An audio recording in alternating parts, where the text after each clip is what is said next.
अब हमारा next topic है 5.4 some natural resources are limited. जैसे हमने चैप्टर के स्टार्टिंग में पढ़ा था कि कुछ नेचुरल रिसोर्सेज क्या होते हैं, एग्जॉस्टिबल रिसोर्सेज होते हैं, जैसे कोल, पेट्रोलियम, नेचुरल गैस। कुछ टाइम के बाद ये एग्जॉस्ट हो जाएंगे बाय ह्यूमन एक्टिविटीज़, ठीक है।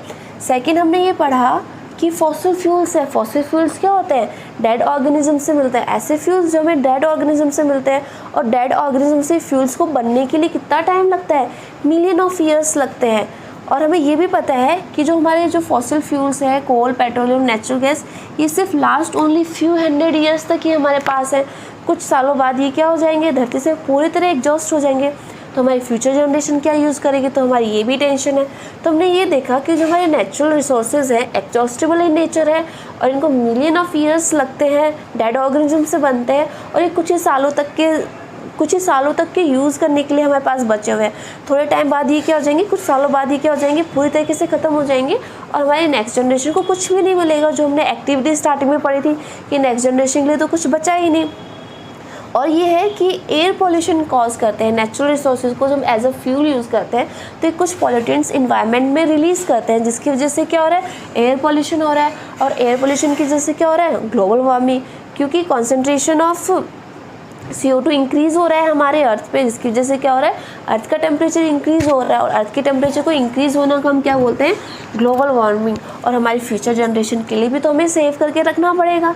इसलिए हमारी इंडिया की पेट्रोलियम कंजर्वेशन रिसर्च एसोसिएशन, जिसको हम PCRA बोलते हैं, एक एडवाइज़री ऑर्गेनाइजेशन है। ये हमको एडवाइज़ करता है कि हमारे जो ये कोल, पेट्रोलियम, नेचुरल गैस को हम यूज़ कर रहे हैं हमारे डेली रूटीन में, हमें इसे कैसे यूज़ करना है ताकि हमारी फ्यूचर जनरेशन, ये जो हमारी फ्यूचर जनरेशन है, इसके पास भी तो कुछ बचना चाहिए यूज़ करने के लिए। तो ये हमें एडवाइज़ करता है। ये हमें क्या बोलता है कि पेट्रोल और डीजल के लिए स्पेशली हमें बोलता है कि drive eight a constant and moderate speed. हमें हमेशा हमारे व्हीकल को कांस्टेंट, एक जैसी और मॉडरेट स्पीड पे ही ड्राइव करना चाहिए।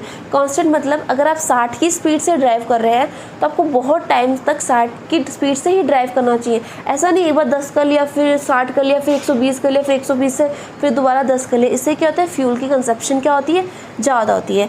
Switch off the engine. Traffic lights में जब हम रुकते हैं तो हमारे इंजन को क्या करना चाहिए, हमें हमारे व्हीकल को क्या करना चाहिए, हमें स्विच ऑफ करना चाहिए। आपने देखा बहुत से लोग स्कूटी स्टार्ट है, स्कूटी चल रही है और अपने दोस्तों के साथ बातें करने में लगे। इससे क्या हो रहा है, फ्यूल ज़्यादा वेस्ट हो रहा है, पॉल्यूशन हो रहा है, और हमारी फ्यूचर जनरेशन के लिए भी कुछ नहीं बच रहा।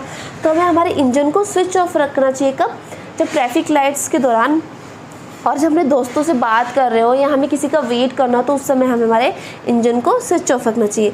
Ensure correct tyre pressure. ये भी बहुत इंपॉर्टेंट है कि हमारे टायर प्रेशर को मेंटेन करके रखना चाहिए हमें, कि कार का टायर प्रेशर अलग होता है, स्कूटी का टायर प्रेशर अलग होता है। तो जितना टायर प्रेशर ये ऑर्गेनाइजेशन हमें बताती है हमें उतना रखना चाहिए ताकि हमारा फ्यूल का कंजप्शन क्या होगा, वो कम होगा।